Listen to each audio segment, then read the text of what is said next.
goals and your big ideas, your hopes and dreams that you keep locked behind your fears. Why tarry? Why wait? Tomorrow's fair weather may come too late. You were born to be better, why deny what's true? A dream is just an ambition that you don't pursue. Have courage, be brave. Take a chance or take your chances to your grave. You've got a hunger, you've got a need. Why try denying what you believe? You gotta take pride in who you are. Know you deserve all this and more. Nothing is written, nothing is said. If you want the future, you've got to get it. They may be smarter, they may be stronger, but you've a will and you've got a hunger. Oh, oh, oh. I wanna see you rise up, rise up. Oh, oh, oh. I wanna see you rise up, rise up. Oh.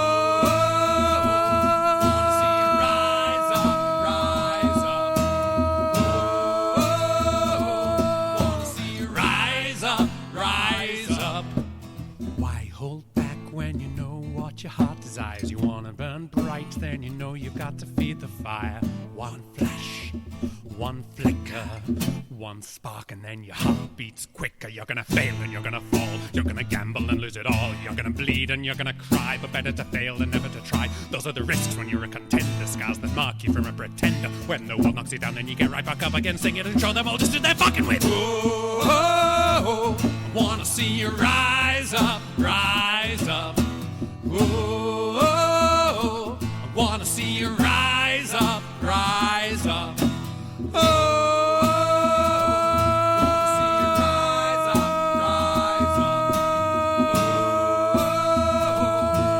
oh, rise up, rise up. The forest falls one tree at a time, so keep your eyes on the prize at the end of the line and be wise. Just remember what the scholars say: when you got one shot, you don't throw it away.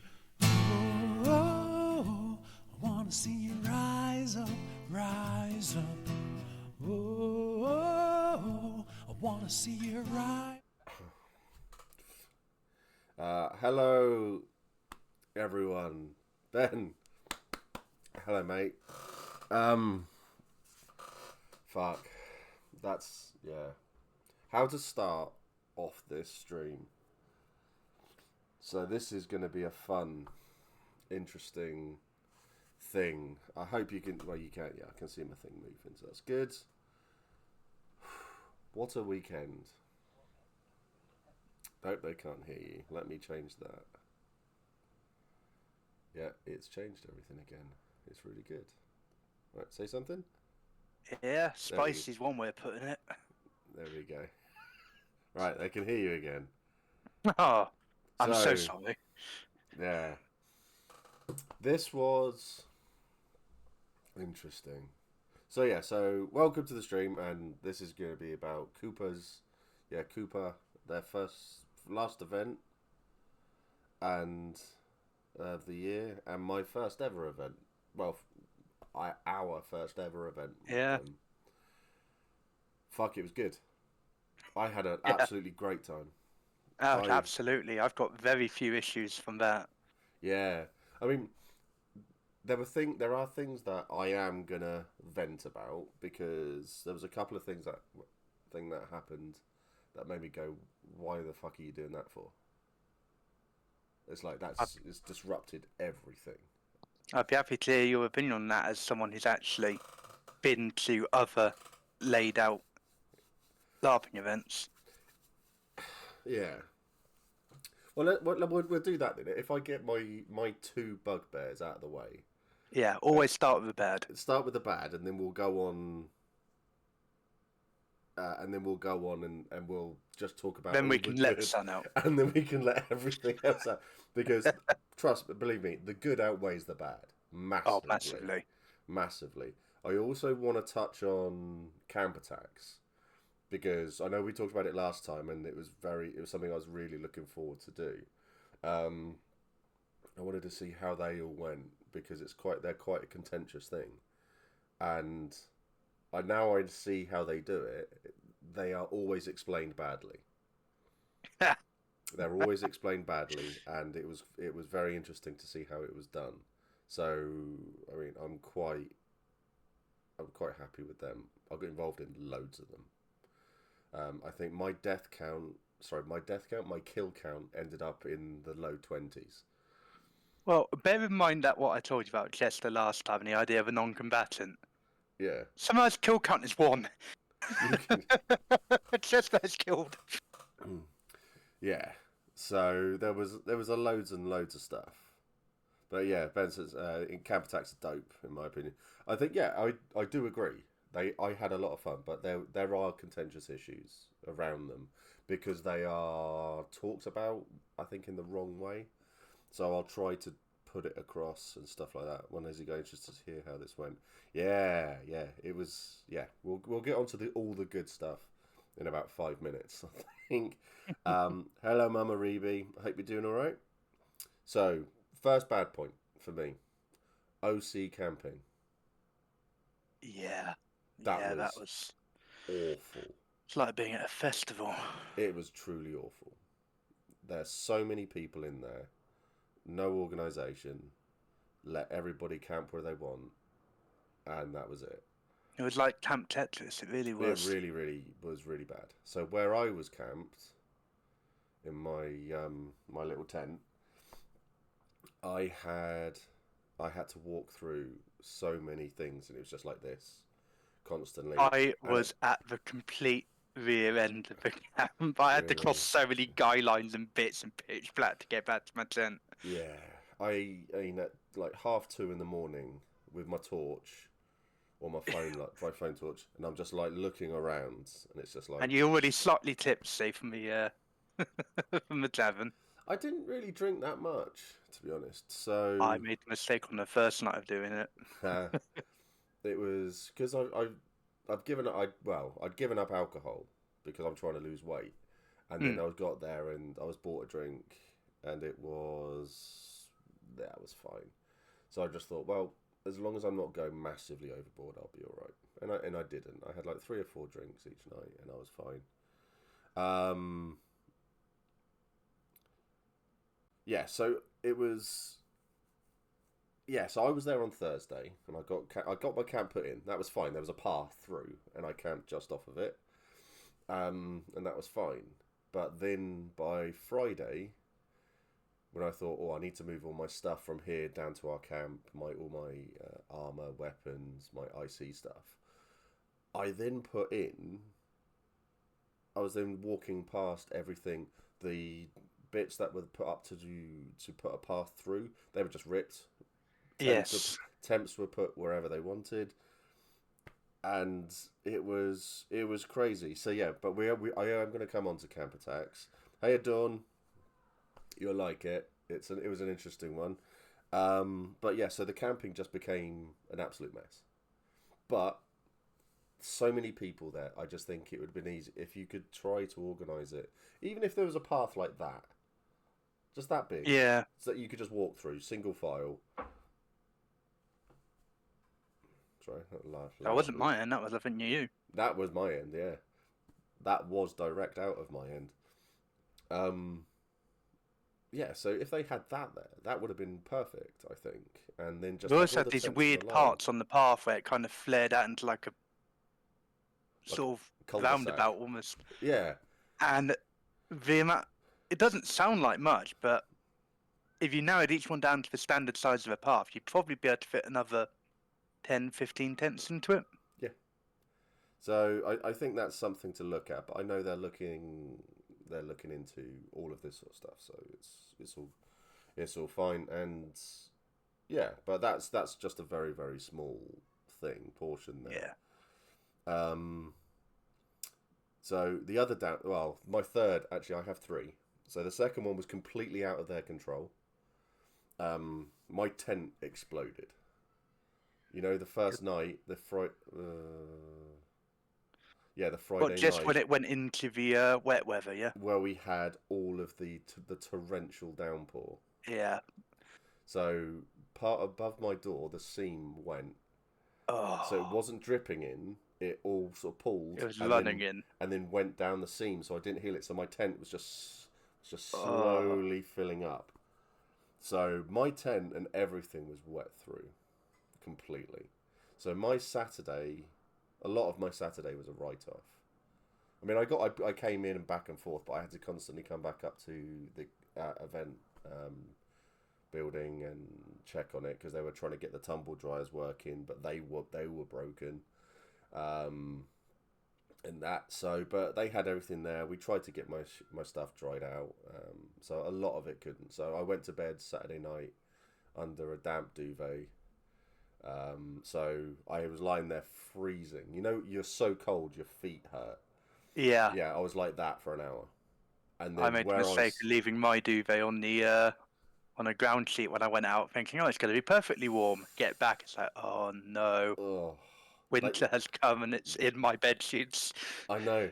It was so weird. But yeah, they got on-site tumble dryers that crew can use. So if you need to use it, you just have to go in and speak to crew, and they'll help you. But they were broken, basically.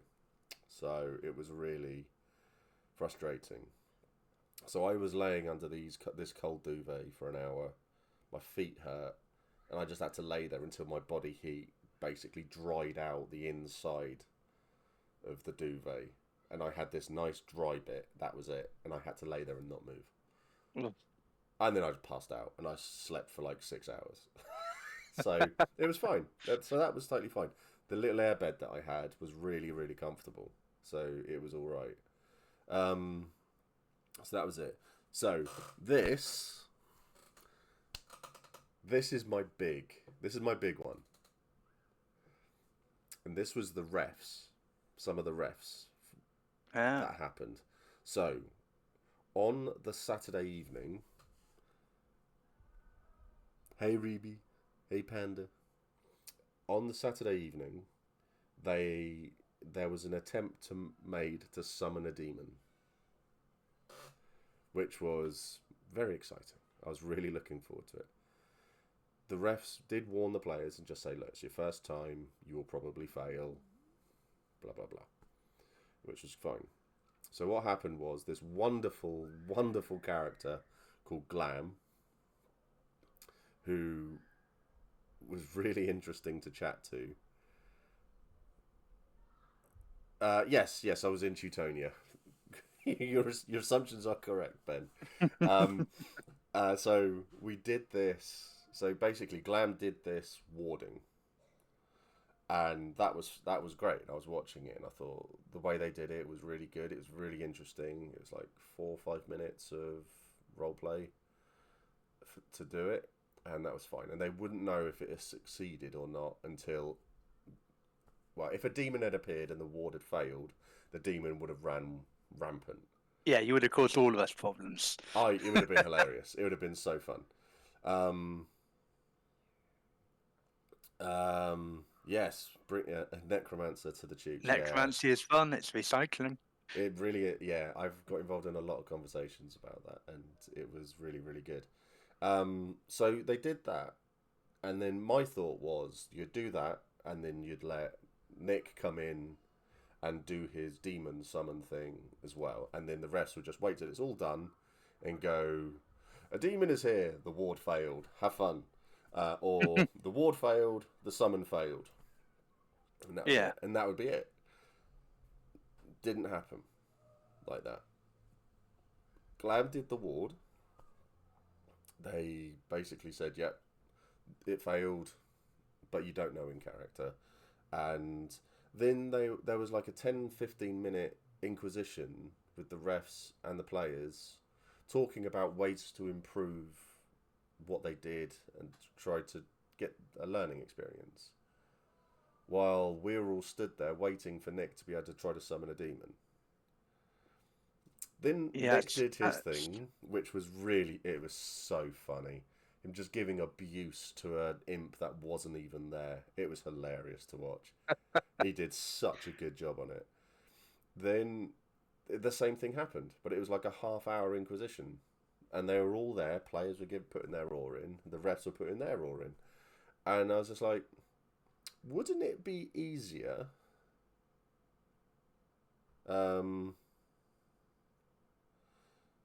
Yeah, so it wouldn't have been easier just to say, yeah, the ward failed.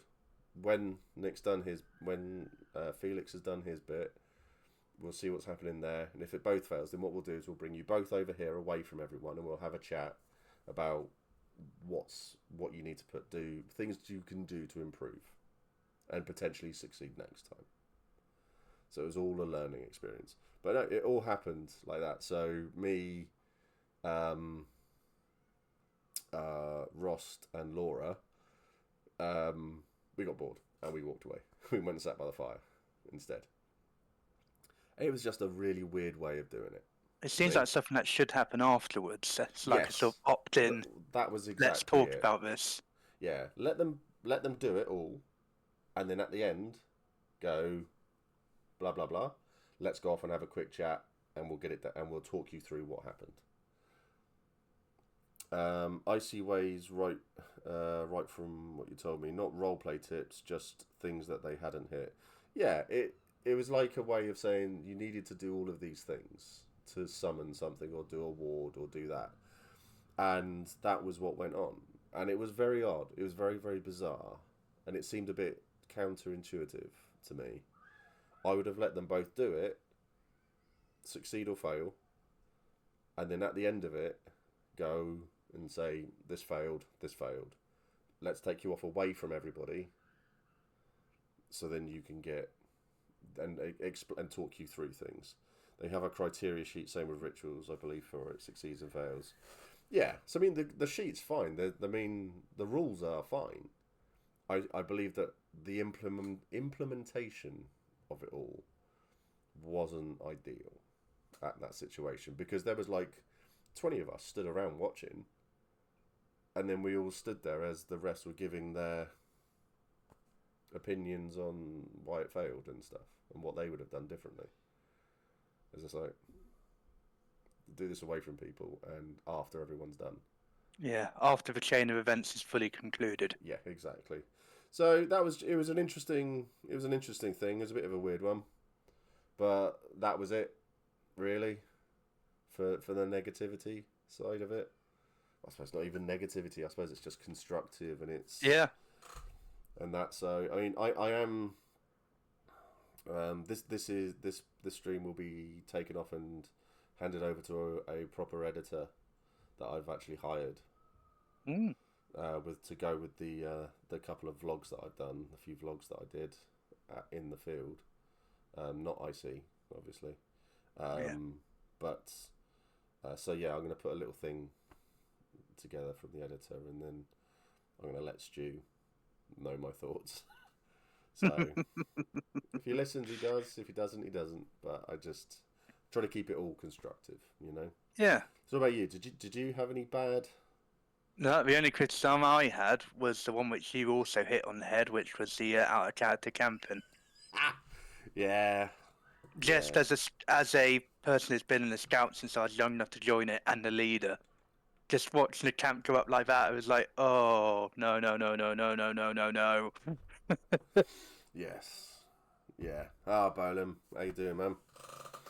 Oh, so yeah, so that was. I mean, if as negatives go, it's not bad. No, not at all. Is it really? So, right. Let's get on to the positives, because I get the feeling that this is going to be a lot of fun to talk about and go through. So, Friday, time in. What was the first thing? Well, what was the first thing you did? Because I noticed that you're now a beggar. Yes, well, Chester's always going to be a bit of a coinless type, but he's also a fun character in that Chester's backstory in itself is ironic. Right. Which basically just means that people come over to him and just go, "Oh, you must be a wizard." It's like, no. Ah, are you a shaman? No. Just get them through a list of things that they believe him to be, and just go, "What are you?" I'm Chester. Chester is a way of mind. Yeah, and so eventually it evolved into Chester being stood in front of the Etriganian diplomatic envoy of war, giving all his titles, and Chester just going, "I'm Chester the beggar." So my name changed. Oh yeah. Because when I got there was a lot of lots of conversations with people, and it was just like things are a lot simpler and stuff like that. And when I'd been telling people beforehand, it was just like a joke character, is it? So Dr. Gorget the Wise ceased to exist. Yeah. So a lot of my stuff had to change. So I became Dr. Mac. So my old Empire character, reborn kind of as a dwarf. Then I had explained to me that the being just a combat type doesn't work. Just if you're there just to fight, you can do that, but you'll be a bit bored. Mm. So Friday, Saturday, didn't really get up to much. Return of the Mac by Mark Morrison starts playing hardcore style in the distance. Yeah, very much so. Got that long leather jacket on and everything. So it was a lot of fun, and people were just like, I did even have at one point people going, "Oh, Dr. Mac, it's like this person needs help. Can you heal them?" And I was like, I really can't. I'm not that kind of But doctor. look, I tried to do that magic thing a couple of times. Yeah. Just to sing, I think. Hey, Hewitt. Thanks for the sub, man. Hope you're good. I think there's an ointment if you keep, if you keep getting Mac coming back. Yeah. I tried to do the magic thing where I did. So I had my axes. I can't remember what one of them was called, but I called one boomstick. Ah. And I hit someone with it, went boom, like that, and they were looking at me, and I went no effect. And they were people were just looking really confused. And they were just like going, so are you trying to do magic or stuff like that? There's no call like that. And I was just like, no. I said, I am literally shouting boom and then hitting them with an axe. Yeah. And they were just like, Because magic, you got to start right, off with a whole preamble okay. anyway. Then I had a ref come up to me and go, you know there are no calls like that. And I was just like, yes, very aware. I'm literally shouting boom and hitting them with an axe. And he was just like, gotcha, excellent.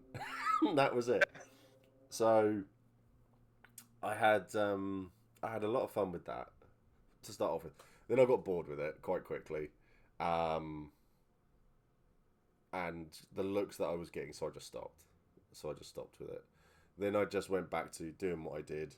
Yeah, shock and awe tactics. So it was in the very first camp attack that we had. So timing was at 8 o'clock due to the memorial for an old director at Cooper. So timing was at 8. We were meant to monster, but they only needed 20 people. So 20 people wandered off. At like 10 past 8, we had our first camp attack. And I got to twat people, and I had a lot of fun doing it. So, did you get involved in any camp attacks? Oddly enough, the first camp attack I got involved in, I think, was with the Lions, despite me being a mercenary. Excellent. But that all comes down to Chester's Saturday Danger Bimble. Yeah, I did a lot of Danger Bimbles. I really enjoyed them. So I've made friends in a lot of camps. Especially, I've made good friends with the Corsairs. Yes, they are good fun. They are really, really good people, and their setup was amazing. A lot less stern than the Black Company's representatives. Yeah, I had a lot of fun with those. So mission accomplished and chaos zone. Yes, mate. You have no idea. Chester had a worryingly chaotic Saturday. Yeah. Not to be confused with Freeborn Corsairs. The Black Company. Not the Black Company, the rear guard. I had a wonderful story I see about the Lions. They went off to do a battle one event, and they do big speeches before the battle. I don't know if you heard this, but they went off to do one battle, and they gave so many speeches that when they got onto the field, the enemy weren't there, and they were just very confused. It was because the enemy had got on, ran to the objective, finished what they did, and then left the field. It was over before they got onto the field. No. Yeah, absolutely brilliant. I cracked up. It was so funny to hear. Can confirm that happened. And it was brilliant. There was a lot of stories. 45 minutes of speeches. 45. I would have left as well. Yeah. So yeah, apparently, from what I got told, the monsters walked on, stood there for like 10 minutes waiting for people, and then just walked to the thing. They did the objective, waited, and then casually strolled off the field. There was You got to love the Lions. it was so funny. It was so funny to hear. But right, camp attacks. Let's talk camp attacks quick. Yes. Because yeah, I was in the Black Forest Reserves camp when in Teutonia when I got told that, and it was brilliant. So camp attacks, they were good. There is no warning. No. The fun thing I noticed, the monsters do not attack people who do not attack them. Typically, no. It was interesting. So, for example, I was stood next to a kid walking out of camp, didn't realise it was a camp attack, and they all ran past me.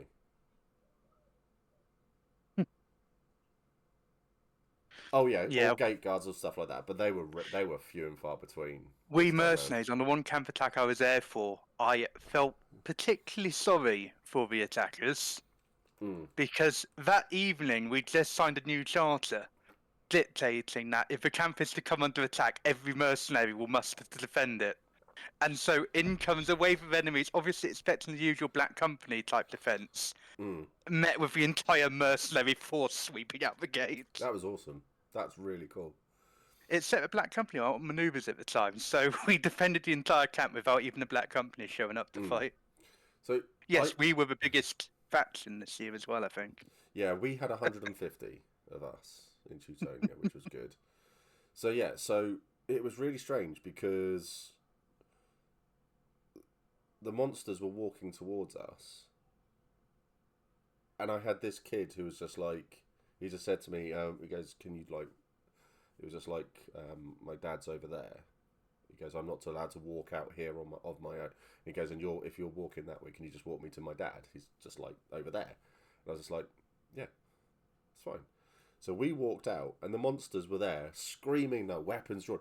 And I was just like, "Shit, we're dead." But nope, they just ran straight past us and into the camp. Yeah. And that was it. And I was like, huh. And then this kid just goes, "Yeah, they won't attack us if we don't fight them." I was just like, that's really good to know. So that was really, really interesting to see. Also, in the camp attacks, I noticed where they had those bollard things at the entrances to the gate, the monsters rarely went past them. No, yeah. They would sort of hover. Unless it was plot related, they don't typically go in. So we had been told beforehand by people that it was all a case of anyone who was non-com, had any sort of disability, anything like that, was told, go on, stand in that tent over there, away from it. It doesn't happen. It's literally, if you are not involved in the fight, you will not be touched. Yeah. It's easy. It was so easy, and it was such a relief to see. So it was quite nice, and also can definitely back up with the fact that the kids are fucking evil, absolutely evil at this. So I had a lot of fun doing those camp attacks, and the magic calls were really, really weird. So so this was the comparison that I have when we were doing all the fighting. So we had the first camp attack come in, and I'm on 2 hits global, which it turns out for the game is quite a lot. It is pretty good going without any armor on. I didn't put my armor on at all. I don't think I needed it. If I was going into a battle, then yeah, I would. So we got attacked, and I was just like parrying hit. And it was just like, the first one was cultists who were attacking, and they went down. And I was like, oh, okay, this is fine. So you get involved, you get stuck in, and all of this, and they all went down, and then they'll finger up, and then they walk away. I was like, that's a lot of that's a lot of fun. I really enjoyed that. And then they walk off, and then people just like, oh, I'm gonna walk away. I got really stuck in that one. I'll let other people have a go, and that was lovely to hear. And I was just like, when you take it in turns to do this, and they're just like, some people really enjoy them. Other people are a bit like, oh, it's happened. If I'm here, I'll have a fight. If not, I've got other things to do. And so when you come more often, apparently I'll get the same way. And I was just like, I don't think I'll get sick of these. This was a lot of fun. So I got involved in quite a lot of those. I killed, I think I had 21 kills to my name by the end. Oh. So I was really, really happy with that. And yeah, they were a lot of fun, I found. They were far enough away from the actual camps, so they rarely got in. I think the only time we had anything going on in the camp were these imp things who were walking around invisible, and then they would appear and then run around and try to nick stuff. Completely unarmed, and they were running around like, ooh, and they'd go, ooh, mine. And they'd like pick something up and they'd try to run off with it. Immediately cut down. But That sounds like a Teutonia issue, though. it was great. I really enjoyed that. And then watching the kids who were just stood in the middle. Like there was one kid there. I swear the halberd he had was like 7 foot long. And he was like 4 foot tall. And it was just like holding this thing. And one imp appeared and came running out of like the mess hall tent, and this kid was just like two-handed above his head, went all the way down straight onto the top of this guy. You heard the crack a mile away. It must have hurt. It must have hurt.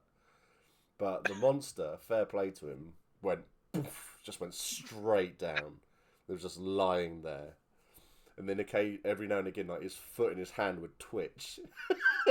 It was like, it was brilliant.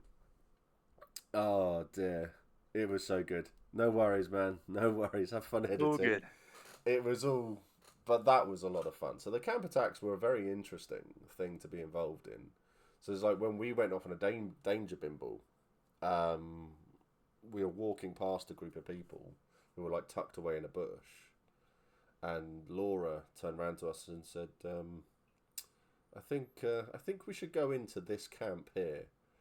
So we walked into the camp, and 10 seconds later, you hear these cultists chanting. Is it Machine Moore or something like that? Oh, Unchain them all. Unchain Moore. Yes, that were the Clapsons. I've got some lore on them as well. Well, I know about that. So yeah, Unchain Moore, Unchain Moore. And I'm turning around on my own at the entrance to this camp. And it was just like, oh, great. So they come running in, and I'm stood there with both my axes, and I get stuck in, and I get hit. And that was the first time I got hit by magic as well. And it's like, blah, blah, blah, blah, magic missile. And it's just like, you just take a step back. And I was down on one knee, and then I pick myself up. So it's like one hit from all locations, gone. Yeah. And I got back up, and you could hear one of the guys goes, oh, we got a tough one here. And then this other bloke comes running at me and did it again. And I was just like, straight down. Just lying on my back. It's Furkruthen. That's where that happened. Because a bloke came and stood over me, healing me, but I was staring right up his kill. So when he picked me up, he sort of helped me stand up, and I just said, I think I've seen more of you than your mother has. Was he authentic? No. You won't be allowed to be. There's kids there. And it was so funny. But yeah, he picked, and it was a good laugh, and all of that was going on. But that was a very interesting use of magic. Then they have the command spell. Yeah. I hate it. It is dastardly, and I love it. Yeah, I hate it so much. You can be so creatively evil with that spell. I got hit, so they did by power, blah, blah, blah, blah, blah, blah, blah, and it was, I command you to grovel. Grovels are good. And I was at the front, and then I was just like, straight down onto my knees. Oh my god, it's you. all of this, like, and I was just like, and people next to you were like, "What the fuck is this?" And I that was actually it. heard the story of how Command Defecate got removed from the allowed uses of Command. I heard inhale was one. So What, they've been banned? no, that has been Okay, used phew. before. So inhale for 30 seconds. I thought it's 6 seconds for Command now. No, it's like 30. 30 seconds. Yeah. A popular one's Dance. Yeah, Yeah, Command Boogie, yeah. Command yeah, Dance is... I heard dance a few times. Grovel was a fun one. But it was, yeah, the command spell is giving me the heebie-jeebies. There are, there's fair usage. So I had a question. I spoke to a ref, and I was it's if someone does something and you are so uncomfortable with doing it, basically you'll just be like, it's just like, no, you're not going to do it. So it's like if I went up to someone and or a creep is there and just goes, I command you to kiss me, it'd be like, you're lucky, you're going to get a punch in the face. Yeah. And stuff like that, and probably banned on the spot. Almost certainly. Yeah, so there's a lot of stuff like that. So there are safety things in it, but thankfully there wasn't anything happened. It was all very much, it's all one word. Also in combat, the command spell cannot be used, like in D&D, you can't use it to create any action that will intentionally harm the person. I'd intentionally harm them, however. Yeah. I heard a story from one guy who, he was just behind the shield wall, and someone used command charge on him. So he runs into the back of his own shield wall and through it. Yeah, I heard that. Yeah, I'd heard that one. Command betray was a good one. That happened to someone behind me, and the person turned round to his mate and was just like, it literally just started wailing on him and put him onto the floor, and then everyone put this guy down. So it was interesting. There were interesting ways of doing it, and it worked. It did work. I was very, very pleasantly surprised by all of that. It's undeniably the most fun of the spells, just due to it's just anything creative. Yeah, imagine needing something other than a sword. It was really good. It was disgusting behaviour of wizard. Yeah. Oh, I didn't realize that this one was part of the diplomatic factions we were facing. It was so good. Those things were really, really good. It was like we were walking past where the ritual circle was going off on one. Oh yes, when it exploded. When it exploded. And Laura got hit by fear.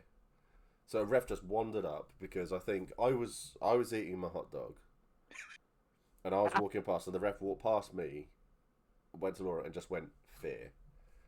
And she turned and went and hid behind a tree. And I was just looking at her. We just, like, me and Ross were looking at her going, fucking weirdo. And stuff like that. Then we started walking over towards her, and the people who were protecting her, like, drew their swords on us. Because we were walking over. It's like, what have you done? I was... Ross was just like, oh no, we're her friends and stuff like that. And I was just like, fuck off.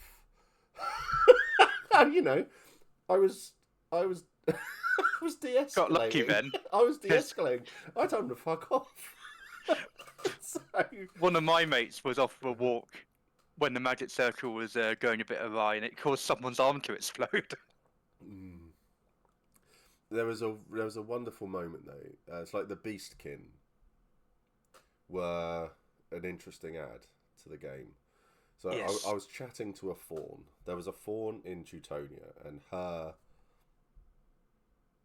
lower half was incredible. She had put... Is that the one with the white legs? No, she had like... Oh yeah, up the back of the legs. Yeah, yeah. Like a proper deer. Yeah. Yeah. Yeah, I saw them wandering around. That was incredible to watch. She was... I had a little chat with her, and of course, as a fawn, so... when I had a chat with her at one point, and she was looking. She did like the wide eyes thing. She was like looking at. It's like, whoa, ooh woo, that thing, and then you just have a conversation. But she was knocked down, and someone picked her up, and I was having a chat with her. I was like, "You all right?" And she said, "I'm a ritualist. I need to go and get involved with that, but I am terrified of getting over that." And I said, "You should get involved. You should help. Go and do go and get involved. What's the worst that could happen?" Then the ritual circle exploded, Yep. and there was a Demons. mass strike down. Basically, was called out. Everyone within 20 feet was on the floor. Yeah. And and literally, that was happened like a second after I said, "What's the worst that could happen?" Ah. And then, boom, that happened. And she just looked at me and went, "That." It was just like, fair point. Well, I'm leaving. I've wandered off. Hello, mate. Hey, mate. I'm having a tiring day.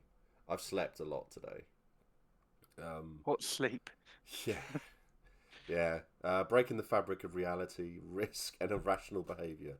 Can't trust a wizard. Yeah, it was really, really interesting, all of that. So going around and doing all of these things outside the wolves, who I got on really well with. I quite like the wolves. I know they had all their drama and stuff like that. Tiefling Savage, hello. How you doing? Oh yes. The wolves were not able to keep a leader. No. I was involved with the crew when I was over there with the crew when a lot of stuff happened. So, but I'm not going to talk about that on stream. I think the best thing to do with the wolf stuff, because I know there's a lot of stuff surrounding it, is just to leave it. Yeah. Basically, I think that is the best thing to do in that front, because that is a lot of drama, and I think a lot of conversations need to be had. So, yeah. So that was quite fun.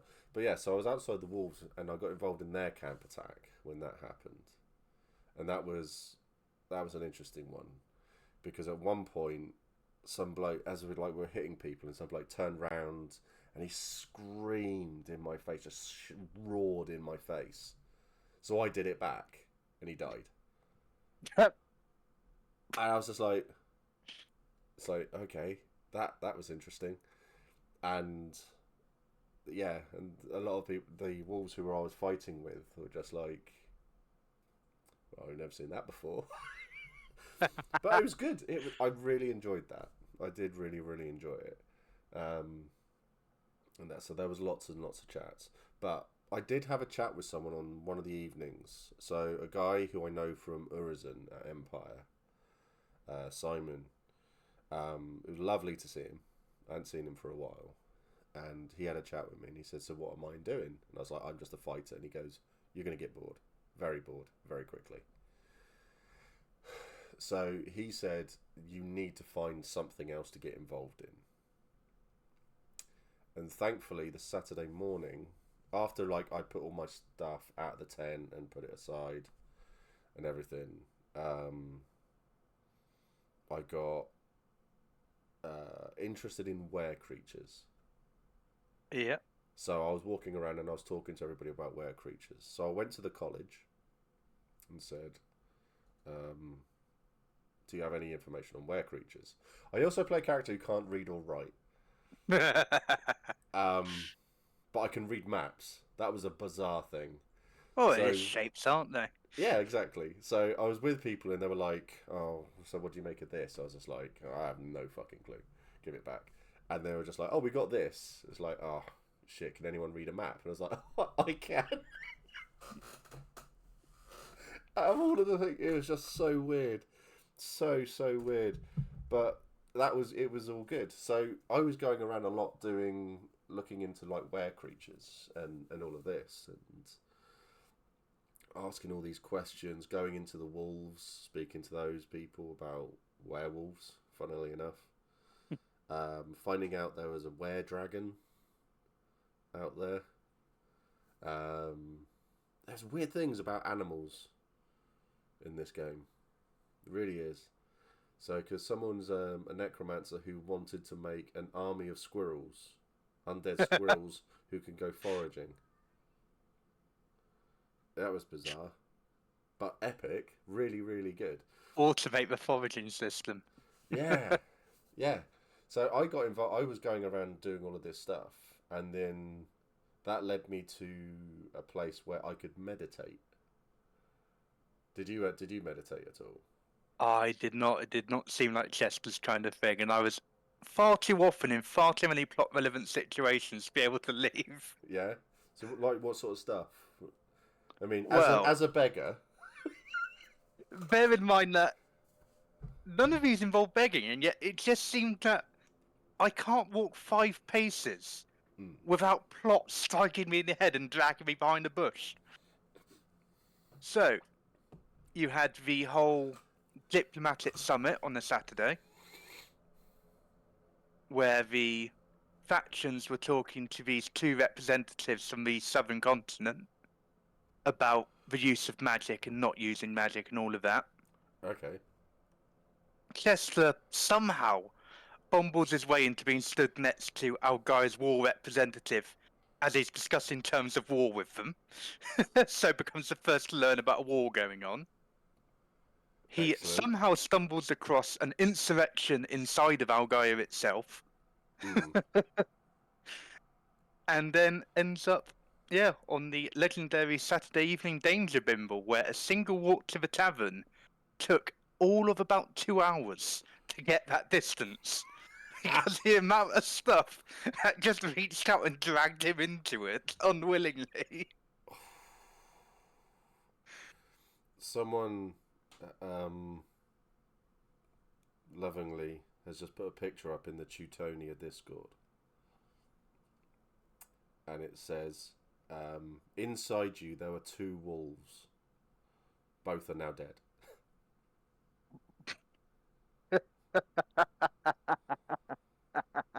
So, yeah, Yeah. yeah, yeah. That's, I mean, woo. But so Chester, the semi-combatant, ended up getting caught up in the after effects of the Death Knight's trickery on the Lions, right, excellent, running alongside their king attempting to find a missing healer for them, wonderful. ending up back at their camp as they get attacked by ghouls. Makes his first and only kill cutting apart a ghoul with a dagger. Nice, nice. That's cool. So you mean And then you gone? Sorry. finally he was able to get a single walk to the tavern, which he'd been trying this entire evening. So I went to the tavern a few times. I wasn't ever there for long. I got involved in a sing song. Oh, I. So the Crows, who have groups in 3 different nations. Okay. So I think it's the Wolves, Teutonia. I think the Mercenaries have one as well. I think I did see their name on the board. So they were around. So I was sat with a Crow who I knew from Teutonia, and I was having a chat with him.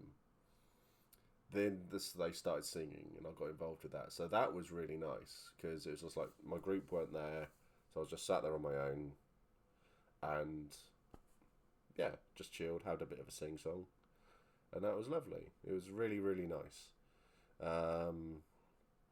So that was a kind of that's not a first for me, but it was nice to be involved in something like that, and just see how everyone does with it all. And yeah, my question is, how do the factions interact and how do battles work? So battles work in the same way they do at Empire, pretty much. Instead of having half v half, it's like you'll have a few factions against a few factions. So 3 of the factions will go off a monster, the 3 factions will go off and do the battle bit. And it's like you get a couple of hours slot as a monster. So it was interesting to hear because if you were monstering and you were there to monster for 2 hours in one day, and you'd monstered for an hour, and what you had done was finished, they'd hold you and say, right, we're going to go and find something else to do, plot-wise. And they go, okay, you are now all undead, and you're going to go off and do this. and then it would be like, we need 15 of you to be skeletons for this person, for these 5 people, and you're going to go off and do this and stuff like that. So they found things for people to do. So it was quite interesting. So I didn't fight in the battles because where I was sorting out my tent that had flooded, I missed our monster slot. So I could have gone and fought in the battle. One of the refs said to me, because like, it's unforeseen circumstances, it's just like, come and have a fight. And I was just like, it's not right, it's not fair, so I'm not going to do it. So I didn't get involved in any of those things. So I didn't monster, and I didn't do any of the big stuff, for the fighting stuff for the nation, because it wasn't fair on anyone else. Although, to add on to that, in terms of faction interactions, you've also got, it's very naturally evolving in terms of tensions and aggressions. So the wolves and the lions in the first night, I think it was, nearly went to war with each other, because the lions were housing a few representatives of the wolves who were banished. Oh, and then on the Saturday, the mercenaries nearly went to war with the Pt2 because one lunatic mercenary decided to execute a member of the Pt2 and steal their fingers, which of course led to a very delicate situation with the mercenary encampment and the Pt2 sharing basically the same entry and exit way. Yeah. The Jerry try and work with all, for example, but for Cruthan, Gaia might try and shoot necromancers. Yeah, see, I got told walking into a camp not to mention that people, the large group of people that we were with, were necromancers as well. Yes, the lions don't like necromancers. No, I nearly walked into the middle of the camp and shouted and said, "What do you mean you're a necromancer?" Ah. Oh no. It would have been fun. I think people would have just ignored me. I don't know. From what I hear, the King of the Lions has no sense of humour. I didn't speak to any of the people in charge. I was quite glad. I did have a few negative interactions with people. Not a lot, literally just a few. And they were seemingly dealt with by other players very quickly. So I think I was in for Cruthan. I think it was for Cruthan. I can't remember. And I said to this guy, it's like, what's happening here with all this? And he turned around and looked at me and went, "OC, fuck off." Oh. And I was just like, you're a twat. Like that. And then some people came just like, yeah, so what do you need? Come and have a chat with us instead. He is a bellend.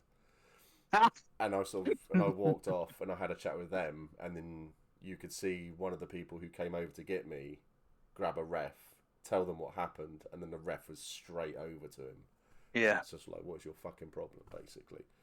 He found me later in the day and he apologised for it. No reason given. That was fine, but he did apologise. But it was just like, yeah, I'll remember you. And when you come over or see you asking for help or anything like that, I will tell you to fuck off. But it'll be in character. So yeah, there was a few things like that, but it was few and far between. Everyone was really, really friendly. So this is a good one for you. Yeah. Did you ever do anything involving the religion game? I ended up learning quite a lot about the pseudo-religion that the mercenaries follow. Oh, right. Well, I don't know about that. As the mercenaries have their own patron, turns out. Do they? So you know the notice board mercenaries have, the three-sided notice board? Yeah. That is named Liberty's Nail. And it was gifted to the mercenaries by a being by the name of Liberty. Which is, he's described as a very powerful spirit. Right. Who basically emboldens the mercenaries and keeps them working in jobs. And as part of his work, he works as broker for entities not of the realm. So he puts up contracts for demons, spirits, and other supernatural beings that want a contract done by the mercenaries. Okay, that's really interesting. Which I was fascinated by. I was like, my word, so they've even found a way to give us a god. Yeah. there's so much I want to talk about. So there was an enemy who I didn't realise was an enemy, or I may have realised. I can't remember. But yeah, I flirted with her, and then got told afterwards, you're flirting with the enemy. And I was just like, no. So that was quite fun. Sounds like you had a good time. I did, and I tell you what, Ryan. I think this game is so open that if you can come up with it, you can do it. That's the impression that I was getting. Yeah, I got that impression. So there is no information really on were creatures. So I'm looking into that, and that led me across into the religion game. Yeah. So I am now a devotee of Lorelei. Okay. So Lorelei is the essentially she's the fucking Lion King. It's the circle of life, nature, and all of that, and it was just really, really interesting. So I put it across this way. So I went off to meditate. So meditate is something that you can do when you have a question for a god, and you'll either get your response will be, well, if I just talk you through what happened to me. So I can't read, I can't write. Oh, I can count to 10 because I have 10 fingers. So that was it. So at one point there, I was asked to count to 10, and I was holding a drink, so I could only count to 5, which was hilarious. It was a lot of fun. I really enjoyed this. I really wish I'd met you because I get the impression we would have got on really well. Yeah, because Chester spent the Friday working as the reading eye person for a warrior from Algaia. That's awesome. So I was looking into all of this, and then they were just like, said, well, maybe go and meditate on it. And I was just like, I have no idea what the hell you're talking about. So that got explained, and then I was just like, oh, which god would I ask? And they're like, that's up to you. So I then went off and had a chat with, I can't remember her name, but she was like in charge of all the gods and religion in Teutonia. Aldentia or something like that. But she was so good. She was really, really good. And we sat down, we had a chat. It is a really cool mechanic. It is so cool. So we sat down and had a chat, and she was talking to me through all the gods. And then I said, well, I think Lorelei would be good. And she was just like, why? So I had to explain my reasoning. And she said, everything you have said makes perfect sense. And it really does sound like that is your way to go. Because there's a god called Gull as well, which is like a god of trickery and basically being a twat. So, and she said, I thought that was going to be you. She goes, but no, this is you over here. This is definitely you. And she goes, so come with me and I'll show you the shrine. So I went off, and they've a big shrine built. And then she went off and came back with a ref, and they said, this is what will happen. And as the stream dropped, it's saying connecting to chat for me now. Oh, I can still see the stream. Yeah. It might just be Twitch being a twat. All good on Twitch's end. All good here. Okay. So she went and did that, and the ref just said, I'll be back in like 2 or 3 minutes. I just need to run off and do this, and then I'll come back. And I said, that's fine. But the religious person said, this is the Book of Lorelei. And it was a proper leather-bound thing that had been written, drawn by players. And she was just like, I would suggest that you sit here for 10 minutes and read this. And I was looking at it, and I was holding it upside down, and I was just like, I might have an issue. And she just literally says, like, you can't read. I was just like, no. I said, but we do have a scribe in our group. And I said, I'm just going to go and ask her to come and read to me. And she's like, story time. Like, yeah. So I'm never going to learn to read in game. I've decided. It seems like a lot of fun for those who. Yeah, I really enjoyed it. And so what happened was Laura and Rost, so Millie and Quartz, both came over, and Laura sat down and was just reading it, and it was so interesting to read. But then the wind really picked up. One of the poles fell down on the awning thing that we were in, and the roof came down, and it literally smashed half the shrine to pieces. So we spent the next 10 minutes, instead of meditating and reading, picking up glass with the ref and cleaning up the area and fixing the awning. So we did all of that instead. And she just said, she goes, you know what? It's fine. We'll take it as it's done. And she goes, come over here and I'll give you your vision. So I had a vision of a deep forest area with all these tiny little critters running around doing their little crittery thing. And then, yeah, exactly. I was just like, the gods fucking hate me when the wind started. So I started to do all that. So yeah, it was these critters there running around. And it's like this the bigger creature comes in and eats one of the critters. And then a bigger creature comes in and eats one. And then a bigger creature, and then a bigger creature, and then a bigger creature comes in. And then it was a massive wolf. Not just a normal sized wolf, but a huge, not a werewolf either, just like a big dire wolf thing. A huge wolf. So Lorelei has the ability to become a wolf called Lupia. I found out. See, I remembered stuff. And that's what I think it was. And Lupia ate her fill on this larger creature, and then all the critters sort of got together and killed and ate Lupia. That was my take of it all. The cycle. The cycle. So it was all very Lion King. Remember that bit? Yeah. So that was really, really interesting. So I went back and we had a chat about it all, and she was just like, "So what do you think it means?" And I was like, "I think I need to speak to Lorelei." And she was just like, okay, well, that will be a fun path for you to follow now. She goes, you need to speak to these people, and go off and do this, that, and the other. So that was where my goal was. And I had a lot of fun with that. I think the religion game is going to be quite fun here, because you have paladins of each of the gods, you have priests of the gods, and Lorelei has something called the Lorelin, which are like the gods chosen. And funnily enough, Lorelei's chosen has just been killed. Oh.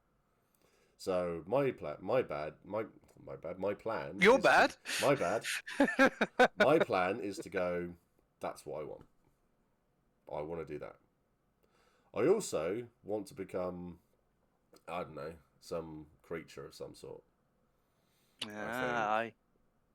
Now, so everyone in our group has their goals of things to do, and they're really interesting. But that's their story to tell, not mine. So, but mine is, I think, to become a big, like a were creature. But I want to go full feral, become an NPC. So the character has to retire. That is my story. That's your cycle. That's my cycle. To go from doing all of this, being a little dwarf, to doing all of this stuff, to a big feral, to being a big creature that's going to go off and protect nature. That's my goal. I had so much fun finding about Law of the Mercenaries. Because originally I thought it's mercenaries, but there's not going to be much opportunity for law here, surely. Then I learnt about Donovan. I don't know Donovan. And as obligation requires, fuck Donovan. So... What? It's if you mention Donovan, you have to say fuck Donovan afterwards, because Who's fuck Donovan? Who's Donovan? So Donovan is the Sellsword King. Yes, Jason Donovan. And so apparently, I think it was either last year or year before that, but I know he was the big bad at last year's renewal. Okay. And so Donovan walks into the mercenary camp and proclaims himself the first mercenary and king of all mercenaries. And, of course, a camp of mercenaries being told to have a king. It's not a happy camp of mercenaries. No. So the mercenaries set up to go and get rid of him, Yeah. leading to the discovery that Donovan's a lich, Right. With you. leading to the entire mercenary encampment mobilizing to hunt down and kill Donovan as the main battle of their renewal, Yeah. leading to failure because Donovan escaped. So now every year on the notice board we have a wanted poster for Donovan. And that is the mercenary's arch nemesis, is a lich named Donovan. That's really interesting because I mean we had a vampire who's trying to stop us from rejoining Teutonia because we're all exiles, and so the vampire was sending people in like with misinformation and stuff like that, and it was really really interesting to be listening to and to chat to people about. But yeah, so that was quite a fun one. But our big, well, I say our big enemy, or there was an enemy. It's Fate or the Fade or something like that. When people were talking about it, because it was all magic, I sort of like stare off into the distance, and it's just like I don't understand what's going on here. It's like there was. Did you meet any of the bards? I spent a rather nice hour or so in the bard's tent with Triskelion in the mercenary encampment. Was that the goblin one? He has the Goblin King in there as well, yeah. With Hiss? Hiss. Oh wait, no, it's the right arm of the king. Yeah. Yeah, with Hiss. That was fucking mental. I love the Goblin King. So, he's so much fun. obviously, this is for anyone who goes to Curious Pastimes. This is OC knowledge. You don't know. Yeah, Dance Magic Dance. It was so good. You would love it. You would have loved the bard stuff, Dawn. You really, really would. This guy was mental. So he came over to our camp and he sang this song with Hiss. And I was just sat there, wide open mouth. I was just like, "What the fuck are you?" So I basically a lot of these sorts of people I had taken an immediate dislike to. I decided it was the magic, not the magic. The music is really good, and they've got an entire game around music. Yeah, the Triskelion held Battle of the Bards most nights, I think. But no, this guy was unhinged in my eyes. This guy was unhinged. But the rest of the bards were good. I mean, OC, the guy was in. This guy was unhinged, and it was great. And he was really talented. And the song he sang, Steve was crying. I could not stop laughing. Dr. Mac, not so much. The rest of the bards were good. They were all really, really good. And there's a lot of stuff around there. But it seems like that area of the game is still very new and is really, really growing. And so I think, so that's what I mean by you would have loved it. Getting involved, singing, and because it seems like the bards are the rich people as well now. Yeah, the economy's about to go nuts. Yeah, well, yeah, because they're reading. Once they introduce its spivey to the item cards, we're just going to see the economy crash. Yeah.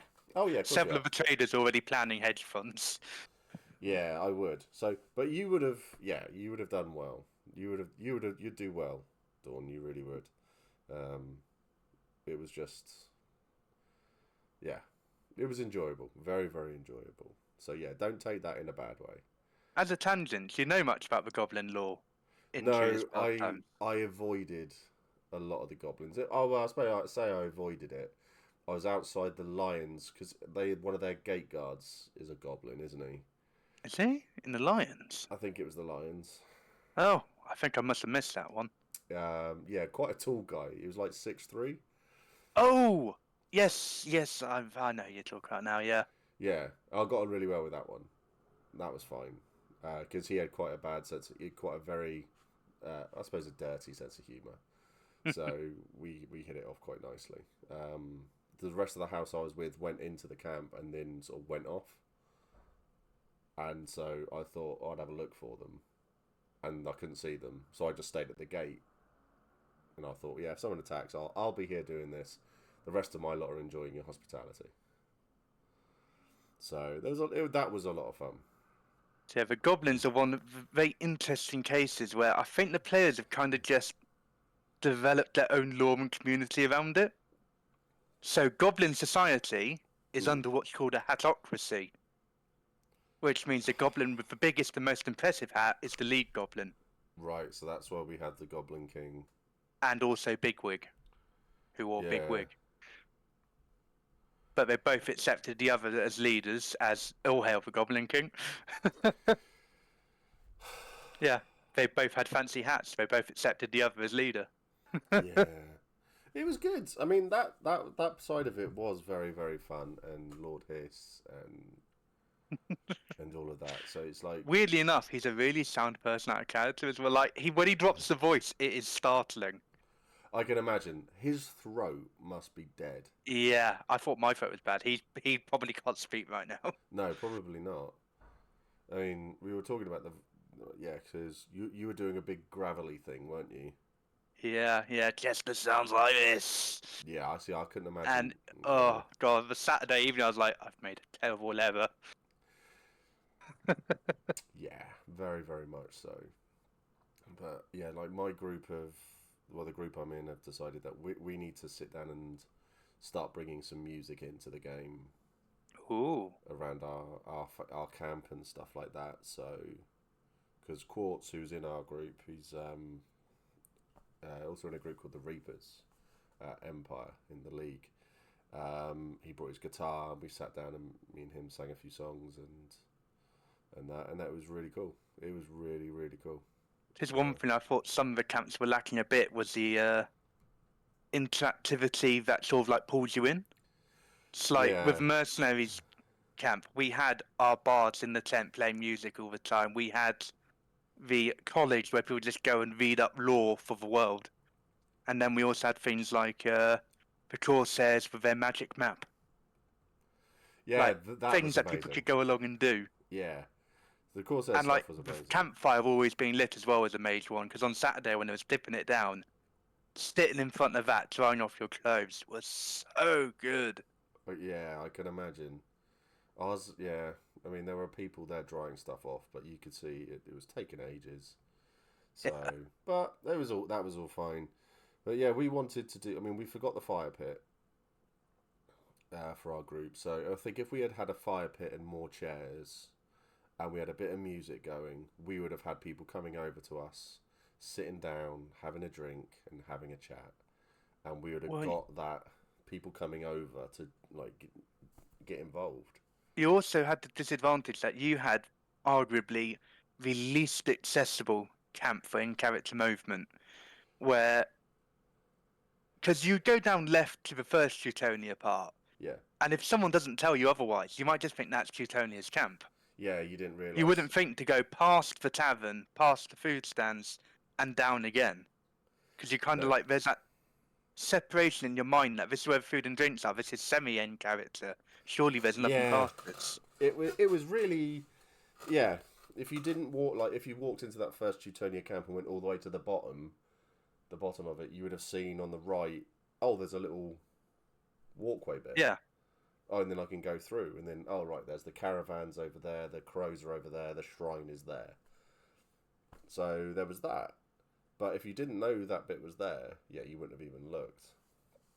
So that was really, that was. It's really, like the Jereg had a really unfortunate camp placement to the point where I just never went to the Jereg, despite them being next door to the mercenaries. I went to the Jereg a few times. They were just entirely off the standard path that your brain takes when you're moving in.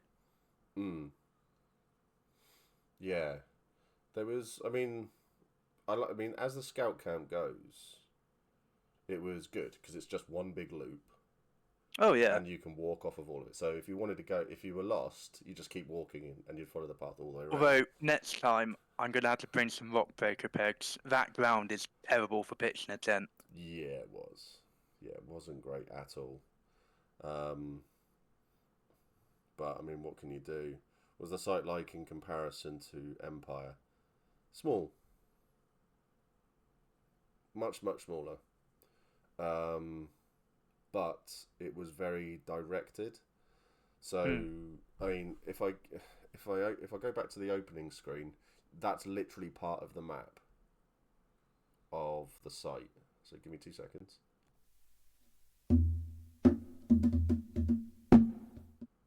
So that is literally, you have the circle around, and then all the factions have bits. We drop back into it. Oh yeah, I know. I'd Okay. done that. Yeah. So you literally have the factions have their own little camping area off of it. So like all the nations, but instead of it being an open thing, so like Empire wouldn't be able to do camp attacks at all. It just wouldn't work. But here they could. But for the site itself, it's fine. There's not. I mean, Empire is just it's a much bigger game. But for what Curious Pastimes have done here, they have done so well with it. I think they have done really incredibly well with everything, and the amount of refs, crew, and everything there. I mean, my hat's off to them. So they did an incredible job. The crew were, yeah, it's more intimate. You won't. Generally thought I was hallucinating the sound of bongos there. Bongos. Bongos. Yeah. Posture checks. I've got to do that. So this new chair isn't very good for me. Even though it's meant to be an ergonomic one, it's really hurts my ass. But perhaps I should do a fundraiser for that for my birthday in a couple of weeks. Buy myself a new chair. Yeah, so it was all very. It really is, mate. It really is. So I think the site itself was. I liked it. I did like it. All the load of the toilets were blocked. The portaloos and that were blocked like on the first night. So it was like at midnight. I came out of the tavern and I thought, because we were heading back up to our camp, and we were going to go and sit down and chat. And I went into portal, and this girl, bless her, she walked out and she turned and she goes, "I wouldn't use that toilet." I was like, "What?" She goes, "It's not flushing," and I've just had a massive shit. And I was like, "Okay, I'll use the one next to it." Then, so it was, yeah. I mean, but it's the festival thing, isn't it? So it's gonna happen. Yeah. It's like so many Queen. I know. It was, she did really well, but there's so many things like that going on. It was lots of little things. I like the fact that I walked out of the camp, and there were always people to talk to. There was always something going on. I could always walk up to anybody and ask what they were doing, and it would be like, "There's this, this, and this." Yeah. And stuff like that. So I made a friend on the Saturday. I got introduced to a guy in Teutonia called Ludwig. So, Sean, if you see this, your cookbook is amazing. It's the funniest thing I've ever read. So I made a friend called Ludwig. And let's put it this way. When we started chatting and we realised we're the same person, people were turning around going, "Oh no, Ludwig's found his soulmate." It was bad. We took it down a very, very dirty route. It was hilarious. It was so much fun. We had a big diplomatic meeting where they were talking about Teutonia cancelling the cancelling the civil war and accepting us back into Teutonia, which was a big deal. So yeah, ending the exile. Me and Ludwig me and Ludwig were stood outside, essentially taking the piss. And every time we got told off, we had moved a meter or further away. We finished like 6-7 meters away from the camp. We we moved so far away, and then yes it was brilliant. Then we went. So someone came into the camp and said, "There's some big magic going on outside." So Digby would have hated it. That's an Empire joke. He did a whole thing. He's doing a whole thing in game about big magic. Well, So someone came in and said, "There's a lot of magic going out. It's very powerful and stuff like that." And we were like, "Right, okay." And we thought, "Well, we'll go and have a look at it then. We'll go and see what's going on." Ludwig was unarmed. I had a dagger. And we walked out. And when you came out, there was like a little bit of a clearing off to the left. So you can sort of see the tavern from it. But there was a big circle of people stood there. And we were just like, "Ah, I see. There they are. That's a cult. It's a definite cult over there doing magic." So we started sneaking up towards them. By sneaking, I mean I was hunched down a little bit, being really loud, going, "I'm sneaking up on the cultists. I am sneaking up on the cultists." Loud enough for them to hear me. Ludwig was like 5 feet to my right, walked up to one of them and literally went, "Poke, are you a cultist?"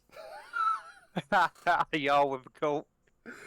And the bloke goes, "No, we're just having a chat." And it's like, sounds like something a cultist would say. So we walked away. We left him to it. But it was so funny. It was just so good. And yeah, it was a really nice sort of thing to be involved in. And it was just like, it's a very silly little thing, but it was good.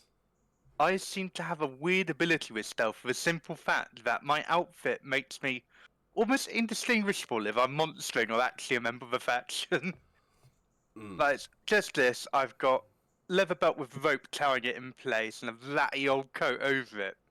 And I was just able to saunter up to every faction's leadership and just stand next to them listening to their conversation. And they ignored me.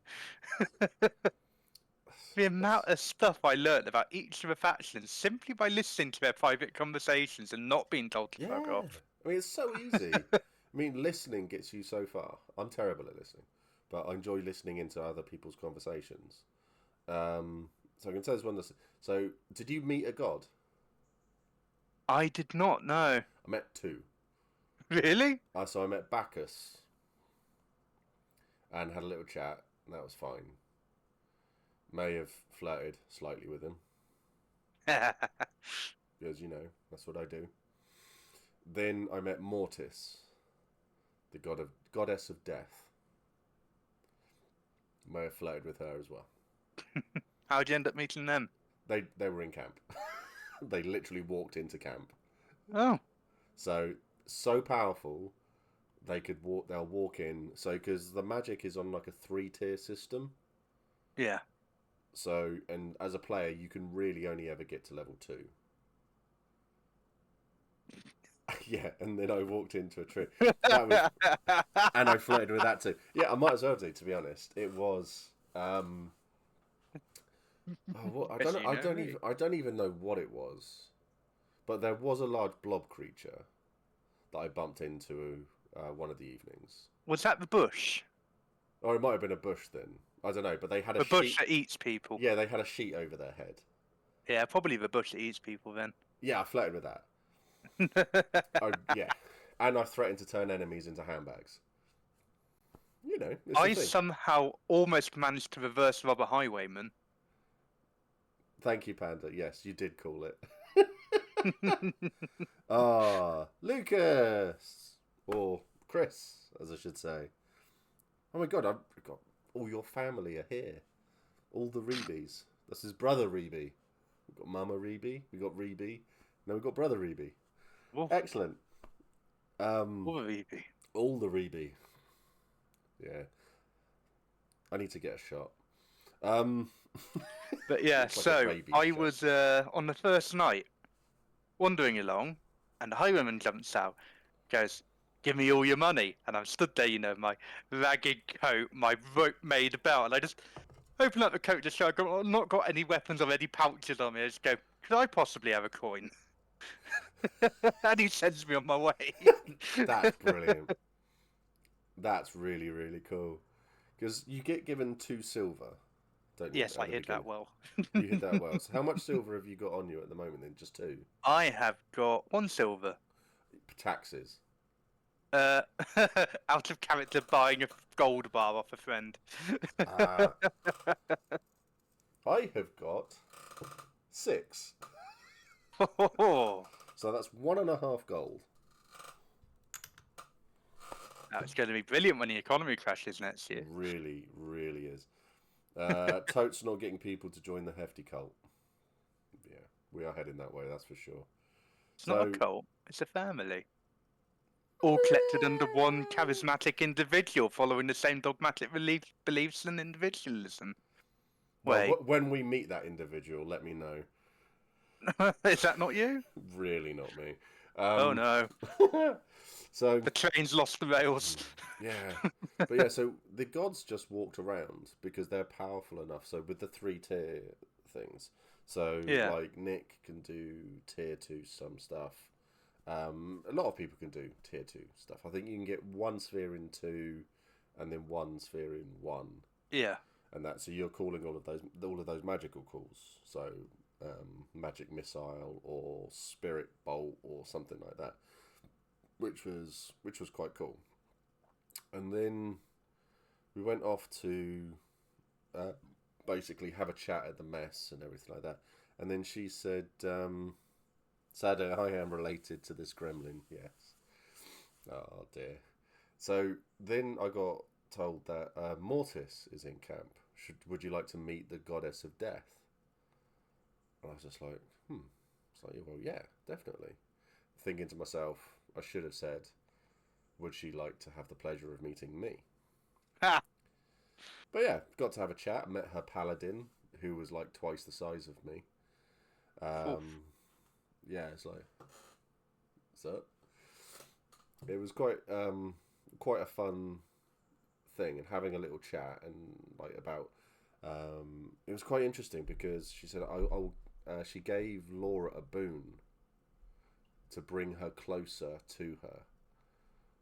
So, and there's me going, oh, okay. So your bleed out time is 120 seconds. For Laura, the boon made it, I think it was 60 seconds. Or 30 seconds. It's not a boon. Bringing her closer to death.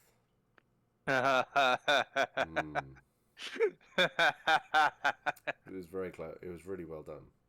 And so, yeah, so she was there, and then all of this, and she was just like, I like a soul that does all these things. It makes the soul more juicy. And I was just like, yeah, I'm partial to a juicy soul myself. So yeah, there was a lot of stuff like that, and it got to the point of where like people were walking off, and I stood there, and she said to me, she said, "You're gonna do a lot, aren't you?" And I was just like, "Yeah." And she said, she goes, "Well, I'm sure I will see you at some point, and we'll see how juicy your soul becomes."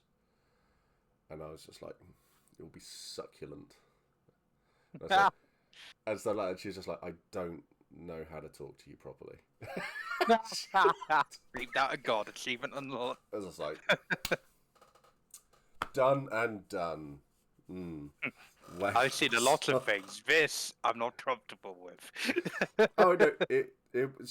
I saw the player, and she said that it wasn't. It was just like, as a Yeah, character, it's genuine entertainment. it was really good. And she said like if she was playing this other person, she said she would have been all over that, and she would have been really fun, and she would have had a laugh with it all, and it would have been great.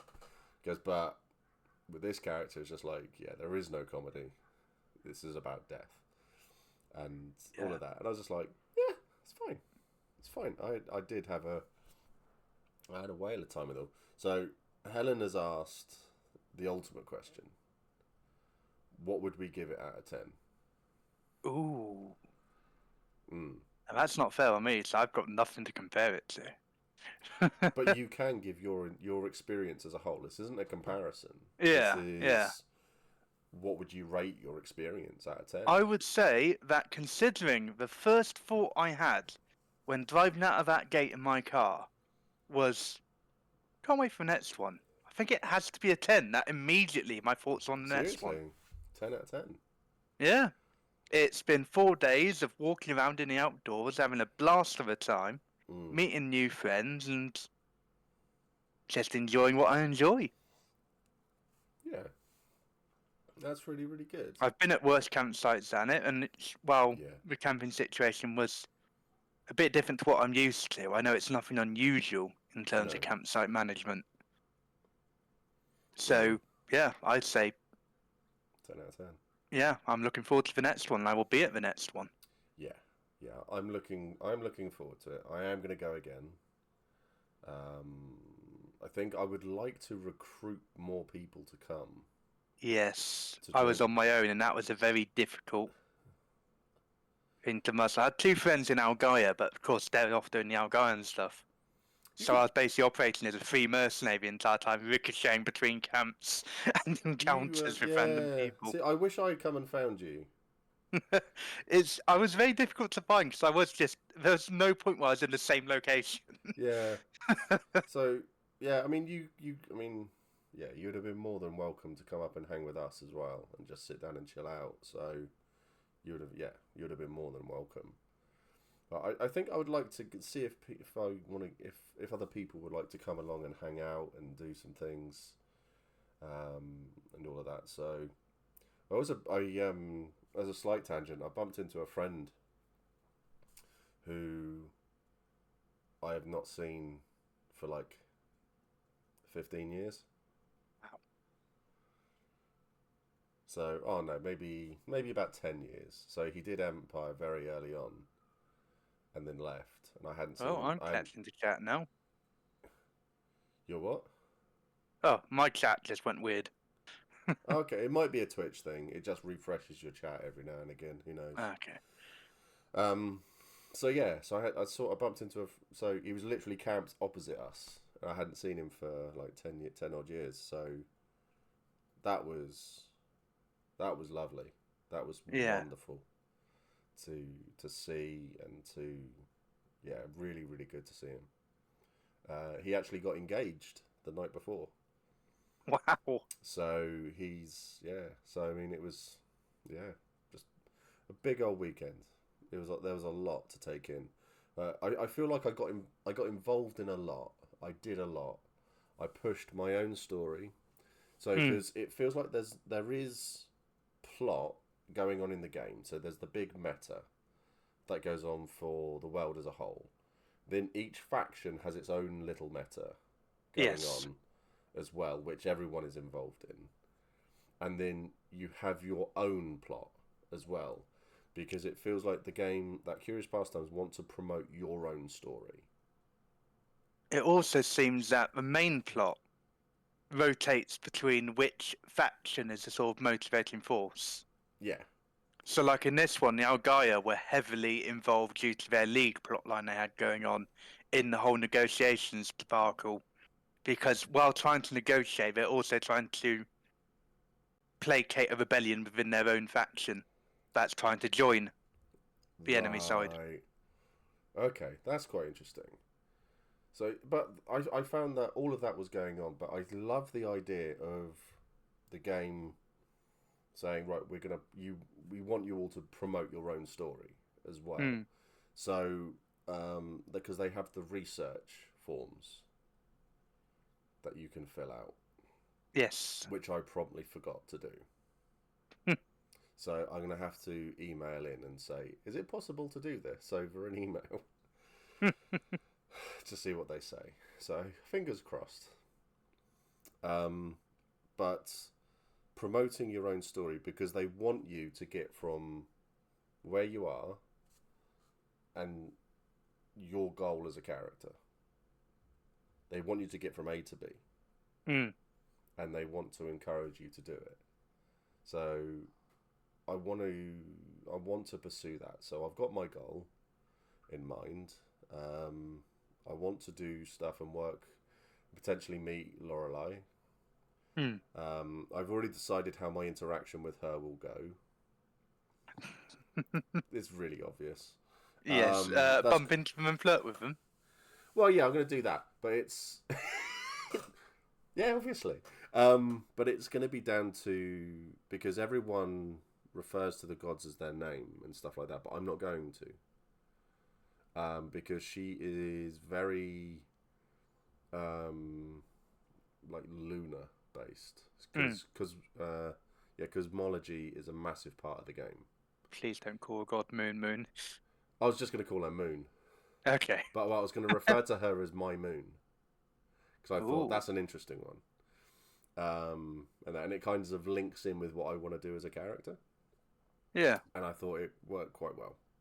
So you can ask a question of whatever, and they give you some kind of info. Yeah. Literally. Quite literally. If you want to get and have a question about anything, and you'll go up to someone and they will say, "Oh, that's an interesting thing." I say, "Yeah, go and talk to this person." Then that person would say, "Go and ask this," or "Go and pray, go and do something here," or "Oh, that god is actually going to be in camp in like 3 hours. Go and ask." And then you get to go up to the god and they go and do this. Moon, were creatures. I know, right? It's great, isn't it? Yeah, so then you get to follow it through that way. So Lorelei wasn't, and then I flirted with the moon. Look, I'm typecast here, Panda. All right, leave me alone. And This Panda's on a roll. They have got the lines. I like it. Panda's great. Yeah, Panda is amazing. She's she knows me. What can I say? But it's all literally down to you get. I really am a type. Thank you, Bolam. Oh, Panda, that's great. I appreciate your celestial body. I think that might get. I think if I said that, that would get me banned. Maybe. Or at least slapped. Yeah, I mean, say that to a god, it's going to go one of two ways. It might be like a Zeus situation. I have been told as well that Lorelei is more likely to, bang me than let me do anything. So, that's fine too. But yeah, so you have a question, you go off and there is a way of getting an answer to it quite quickly as well, it feels. So if people know, but the research thing, which I forgot to fill out for the event, I'm looking into this. So for me, it would be were creatures, and then I would list all of the people I spoke to, all the things I did, because then, oh, that's fine, is yeah. Thank you, Han. So, just in case you didn't know, Paul, so Phil H001, that's my wife. Wow. So, and she's actually in the room just next to us. So, Oh. if I say anything too far out of line, there might be a shoe thrown or something. She'll open the door and throw something at me. He locks me away when he streams. Well, I mean, all chats live in the basement, I thought. Yeah, this is true. I'm in a top floor flat, so kind of the opposite. But sometimes I get a water bowl. Well, it puts the lotion in the basket, or it gets the hose again. Thank you, Aaron. Thank you. So you can get the answers. They are all out there, and if you just go through the right couple of steps to do it, you could find that an NPC will turn up to talk to you. You could find, because it seems very reactive. How is it down there with the owls? It's a hoot. Yeah, my little underground aviary. That's another Empire joke. That is that husband face, Tom, who is a wonderfully talented individual, came up with a poem about my character, Mac, funnily enough. And it was very, very good. It basically accused me of shagging owls. It was good. It did really well. So yeah, so the answers are all there. So any things that you want to talk about, you want to find out about, you can just turn around and go, I want to do this. And they'd be like, oh, you can go and pray about it, and you might get someone turn up, or, oh, this god is actually turning up, or their chosen is over there. Go and talk to them. And then, because there's always ways of communicating with something. Essentially, it's just a big net of being able to talk to the god team. So then the god team can go, oh, that's interesting. Let's put that in to the game and see how it all goes, and see what they come back with, and see how what sort of stuff we can throw at people. And it's really interesting. Rogue Porcupine. Hey. How you doing? You good? 2 months. Thank you for subbing. I really appreciate it. So there's a lot of stuff like that. So yeah, anything that you want to do in game seems possible as well. I would just recommend not coming in as just a solitary fighter, because if you just want to fight on its own, it doesn't really work. You don't really get anywhere. You will get bored, and I did to start off with. But then I discovered other things to do, and definitely not bored. So here's a question for you. With the rules rework coming in, are you going to change any of the skills of your character for different ones now that you've felt the system? Nah. No? Is Mac going to stay the same? Mac's going to stay the same. Hey, Esme. I'm Supermate, getting ready for my first LARP at Pt2. Bonza. So we've got, what, a couple of weeks until... 3 weeks until E4? And then, so yeah, come and say hi. I look forward to meeting you. It'll be good. Not going to change anything about my character at all. I like the idea of being able to do stuff in fights, because that's fine. That's what I enjoy doing in game. I also enjoy being illiterate. Completely, utterly illiterate. But being able to read maps was hilarious. So I enjoyed that. Esme, I think you would love it. I really think you would enjoy it a lot. I mean, I'm gonna give it a solid 8 out of 10. For me. Obviously, there were like those few things that I didn't really enjoy. The fact that I lost most of a day due to my tent flooding. So yeah, I'm gonna give it another. I am gonna come back. I am gonna do another one. Yeah, we'll have a chat, Esme. We'll have a chat, because obviously I normally only stream till like 1:15, 1/2, and it's now an hour and 45. So thanks for the follow. Yeah, brother Reby. Oh god, yeah, we do sound like a cult, don't we? I've seen and heard a few bits that seem appealing, but don't know much. It's fun. It's good. I did enjoy it. So yeah, I did really enjoy it. But yeah, so I'd give it a solid 8 out of 10. I think everything I got involved in was good. The downside for that ref stuff, that was fine. One of us. No, I had a little piddly one-man tent and it flooded. So yeah, I wasn't going to bring the massive tent along to this on my own. That was kind of pointless. So, but yeah, I think, yeah, overall, I had a great time. The crew were great to chat to. The game was fun. You could get involved in it as quickly as you wanted. You could do lots of stupid things if you wanted. I think what I'll finish on is this one little bit which I had. It was so dumb. It was so stupid. It was so puerile. I read a cookbook. Yeah. The Black Forest. Sorry. It's called the Book Cook. I think I've heard tales of a book cook actually. Yeah. Really certainly overheard some people talking about it.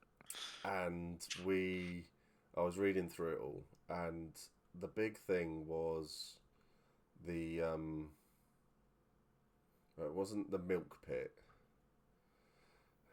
It was similar to the milk pit, and a lot of the ingredients needed for the book all the food was you fill this milk pit with anything that can be milked from anything that can be milked. Yeah. So, and I said, oh, as a dwarf, it's like, oh, we can milk bats. It all went into it. And yeah, that was basically, it led to some pretty disgusting conversations and things to do. And yeah, it was like, how do you find out if someone's heretical? Or something like that. It's like, well, you put them in this milk pit.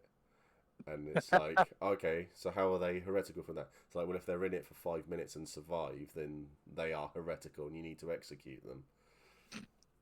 I said, if they're in it for 5 minutes and die, it's like, it's fine. They won't take long to dissolve. And they just add to the flavour. It was funny. It was good. So, we've now got, 8 months to wait until the next one? Yeah, yeah. So I am definitely going to see if I can bring more people to it because I think they'll enjoy it. I'm going to try and kidnap a few people. Yeah. Or, well, acquire. Yes. Let's say acquire. I'm gonna have a chat with Stu and the higher ups over there just to see if there's anything I can do because I do a lot of stuff to try to get new players involved. I will have Stu coming on stream to talk about the new rules when they do the release. So we are going to sit down and go through them all, which will be fun. But I think there's going to be a lot of stuff going on around them. I'm not planning on changing my character at all. I'm looking forward to the fact that all the economy is going to get rewritten. So there's going to be a lot of stuff that's going to come out in that time. So I'm still going to do all of my Empire content.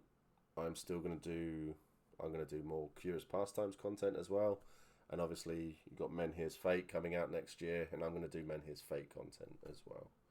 If Lorien Trust see this, I've emailed them a lot. Hit me up. So, but yeah, there's going to be a lot more stuff going on.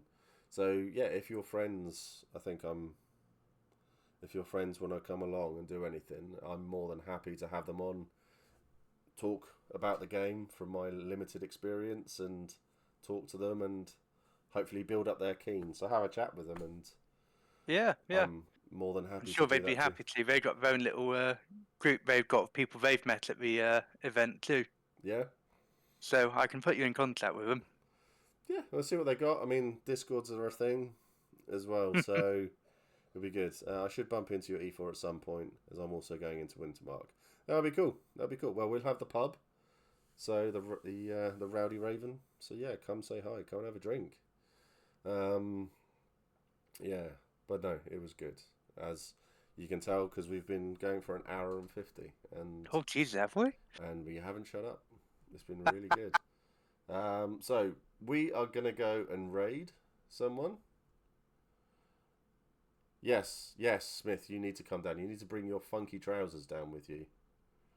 So we are gonna go and raid.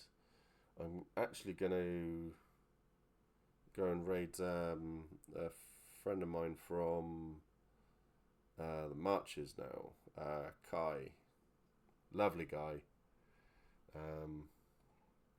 What's he playing? Oh, he's playing Star Wars Outlaws. I want this game. Yeah. I really want this game so It looks so badly. good. It's not being another Jedi. It's just going to be Yeah, so refreshing. it is. It is so cool. Um, Don't care if it's another Ubisoft game. I've been remarkably happy with every Ubisoft game so far. yes. The formula's made for me. Right. Go and start raid on Kai. Go and give Kai some love. First time I've raided him. He's a really good guy. I've got a lot of time for him. Oh, the game looks so cool. I want this. I really, really want this. So, but thank you everyone for coming to watch this. Paul, thank you so much for coming on again. I am It's sure perfectly fine. I am sure we will have you back on stream just to chat It's about been a things. pleasure being here. I actually need to come and meet you in person. Yes, yes, we'll have to do a meetup. We will have to meet up. I mean, even if it's at the next event, we just have to actually make a point of doing it. Yeah, well, Yeah. if you've got any liking for theme parks, I've got a few bits. How so? I've got Merlin passes so I can get discounts for people coming in with me to theme parks. Ah, nice. Yeah. Well, So if you fancy Halloween Scarefest, who knows? Who knows? I'll have to see what's up, see what's going on. But yeah, go give Kai some love, and thank you for watching. Paul, thanks for coming on, and thank you for having me. I will speak to you all soon. Take care. Much love. Bye.